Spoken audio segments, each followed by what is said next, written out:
For a moment, neither of us spoke. The air between us felt different, heavy, charged with something I couldn't quite name. I glanced down at the photo album in Ethan's lap, then back up at him. His green eyes met mine, and there was something in his gaze, curiosity, admiration, and something else I couldn't quite place. "I can't believe this is really you," he said, shaking his head with a soft chuckle. "I mean, I've always known you as, my step-grandmother. But seeing you like this, it's like I'm meeting a whole different person." His words sent a strange warmth through me. I had spent so many years being just Elizabeth, the wife. Elizabeth, the widow. Elizabeth, the woman who never stepped out of line. But now, looking at those photos, I saw myself the way Ethan did, full of life, fearless, unafraid to take up space. I swallowed hard. "Well, time changes people," I said, trying to keep my voice light. Ethan smirked, flipping through the last few pages. "Does it?" he murmured. His words hung in the air. The last photo was of me, laughing in a dimly lit bar, wearing a deep-cut black dress, my hair falling loosely over my shoulders. I remembered that night vividly. The music, the thrill of the unknown, the feeling of being alive. Ethan studied the picture for a moment before finally closing the album. When he looked at me again, there was something unspoken in his expression. "I think that version of you is still in there somewhere." I let out a soft laugh, shaking my head. "You're sweet, but I'm 64, Ethan.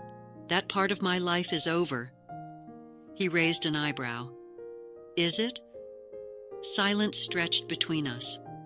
I opened my mouth to respond, but before I could, Ethan stood up. He reached for the boxes and started stacking them. "Come on, let's get these out of here. I don't think you need to be digging through the past forever." I exhaled, relieved by the change in subject. "You're right," I said, standing up as well. "I've spent enough time looking backward." We carried the boxes upstairs, and by the time we were done, the basement looked empty, lighter, like a weight had been lifted from it. Or maybe the weight had been lifted from me. I was about to thank Ethan when he suddenly held up a bottle of wine. "Recognize this?" I laughed in disbelief. "Rosé, my favorite. How did you know?" He shrugged, a knowing smile playing on his lips. "I remember little things." I didn't know why, but that made my heart tighten. "Well," I said, trying to ignore the sudden flutter in my chest, "I suppose we've earned a drink."